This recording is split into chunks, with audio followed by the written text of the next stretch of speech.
Hola Martín, ¿qué tal? Aclaración, no soy licenciado, así que digo, me quito esos... Bien, disculpe. Muchas gracias por la invitación. Bien, disculpe. Bueno, Juan, un primer pantallazo, el discurso de la vicepresidenta, que lo decía en la introducción, suele tener una gran capacidad oratoria. ¿Qué le pareció el discurso del viernes? Bueno, cada vez que ella habla, ¿no? Bueno, creo que ella misma lo refirió cuando habló el viernes, ¿no? Cada vez que ella habla se arma una expectativa muy grande respecto de cuáles son las consecuencias políticas de sus palabras. Por lo general hay una enorme cantidad de interpretaciones sobre lo que dijo o quiso decir, pero en este caso me parece que fue bastante explícito el discurso, ¿no? Digamos, tiene que en ese sentido fue un discurso que, digamos, que no dejó mucho lugar a interpretaciones demasiado profundas, porque, digamos, básicamente lo que hizo fue exponer de una manera muy detallada las diferencias, tal vez en materia de política económica, que mantiene con el presidente, ¿no? Sí. Digamos, con la política que está encarando el gobierno. Y desde ese punto de vista hay una novedad, porque tal vez en otras ocasiones no había estado tan concentrada la argumentación en cuestiones económicas y estuvieron más puestas en tal vez las personas, ¿no? Los nombres de los funcionarios, etcétera. En este caso, a mi juicio, lo que hace es llevar el debate a otro terreno, ¿no? El terreno de, bueno, qué política económica se busca. Tal es así que bueno, hoy a la mañana, de hecho, Martín Guzmán, que no suele dar demasiadas definiciones políticas, se aventuró a entrar en esa discusión y cuestionar los argumentos que había dado la vicepresidenta. Sí, que habló de que el debate siempre es bienvenido, dijo básicamente Martín Guzmán, ¿no? Como también bajándole un poco al tenor de la discusión interna. Y entró en el terreno de la discusión interna respecto, por ejemplo, de las cuestiones tarifarias, ¿no? Y de los subsidios. Lo que tal vez hasta ahora no lo hacía tanto. Ahora hay un fragmento del discurso de la vicepresidenta que la verdad que yo en cierto modo coincido, aunque suelo no coincidir en muchas cosas, donde habló del mérito y la meritocracia, que dijo, nacer en Ciudad de Buenos Aires, como dijo, nos pasó a muchos, no fue ningún mérito, dice, como poniendo un punto contrapartida a esto que se habló mucho tiempo durante el gobierno anterior, ¿no? De Mauricio Macri, el término meritocrático. Sí. Bueno, es parte de una discusión, de un clivaje, digamos, es decir, de una manera de organizar el debate ideológico entre el peronismo o el kirchnerismo y la ahora oposición, que siempre ha tenido un ojo puesto ahí, ¿no? Digamos, en ese sentido no hay demasiadas novedades. Si uno le quiere meter un análisis político, digamos, más referido a la interna, tal vez también tiene que ver, ¿no? Con cuál está haciendo el rol de las provincias o de los gobernadores en la discusión interna, ¿no? Digamos, cuál es el peso que tiene la posición política de las provincias en el rumbo del gobierno. Claro. Ahora, cuando habla, y esta palabra término lo viene utilizando, ¿no? Frecuentemente, insatisfacción democrática. De hecho, recientemente publicó un tuit en referencia justamente a Clarín, hoy lo analizamos en la apertura del programa. Parece en sus discursos decidida a por lo menos darle a entender a la gente cómo es el proceso de creación de la opinión pública en la República Argentina, ¿no? Esto lo viene haciendo desde hace mucho tiempo. Sí, es parte de la narrativa yo diría del kirchnerismo de su fundación, ¿no? Porque ya, digamos, tal vez con otro grado de intensidad, ya desde el primer mandato de Néstor Kirchner había una discusión respecto de lo que publicaban algunos medios y sobre algunas miradas sobre algunas cuestiones, y eso sigue siendo así. Ella está incorporando un concepto que no es solamente de acá, sino que está en varios lugares del mundo, ¿no? Que tiene que ver con la cuestión esta de qué le está pasando a las democracias, ¿no? Que aparecen cada vez de manera más frecuente dirigentes que cuestionan de una manera muy beligerante, ¿no? Las cuestiones. Podemos hablar de Trump, de Bolsonaro, de Boris Johnson, de acá el fenómeno de Milei.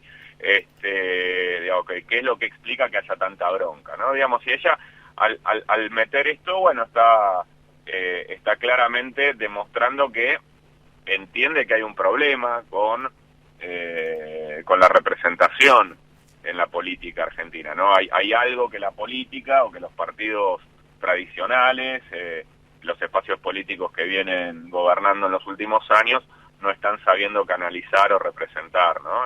Bueno, y entiendo yo que eso es lo que está intentando meter en la agenda para, bueno, tal vez que haya reacomodamientos internos, para que haya, algo que quite al oficialismo, que oriente al oficialismo en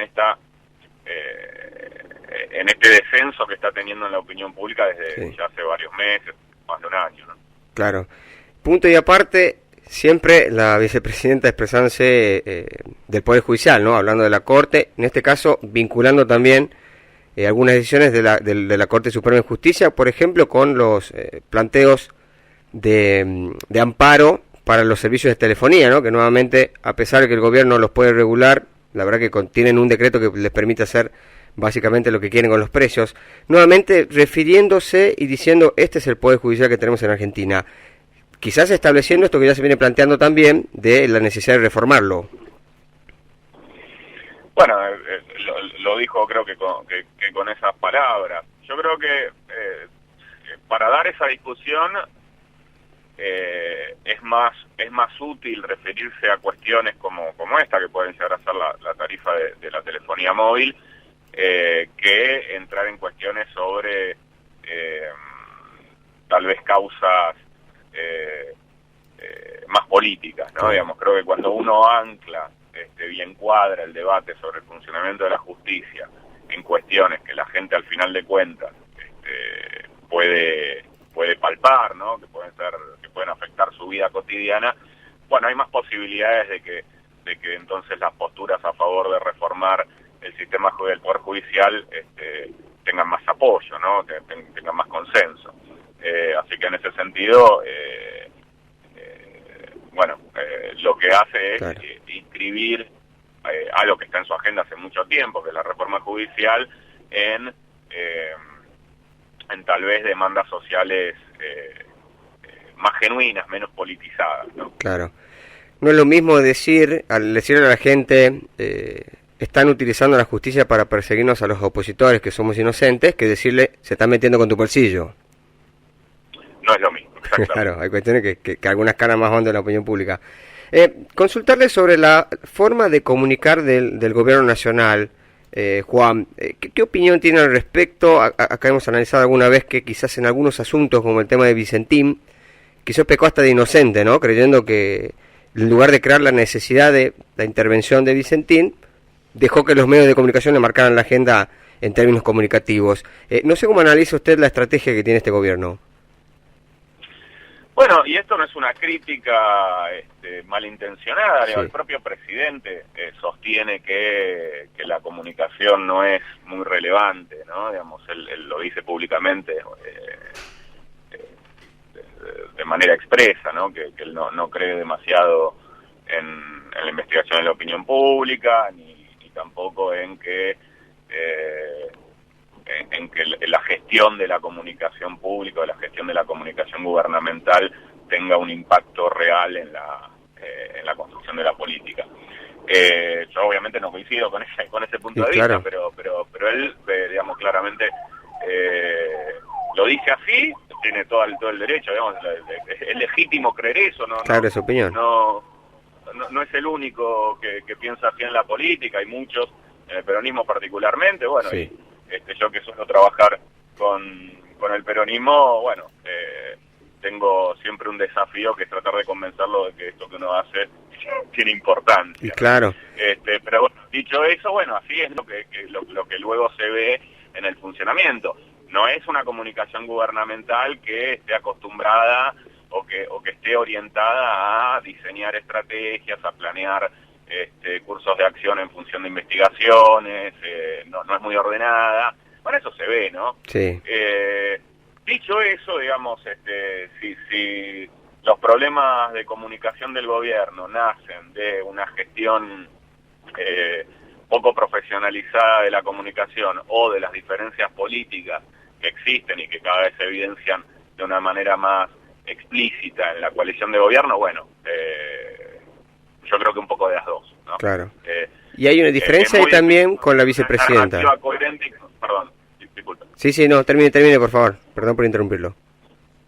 No, lo que digo es digamos, construir una comunicación coherente, consistente, sólida, es difícil profesionalmente. Si la política está desordenada, es imposible directamente. Bien. Entonces, bueno, ¿cuál es el primer problema? No lo sabemos, ¿no? Habría que discutir. Juan, muy amable por su tiempo, muchísimas gracias por este análisis. No, al contrario, muchas gracias. Que tenga un buen día. Hablamos con Juan Courel, consultor en comunicación política y especialista en discursos.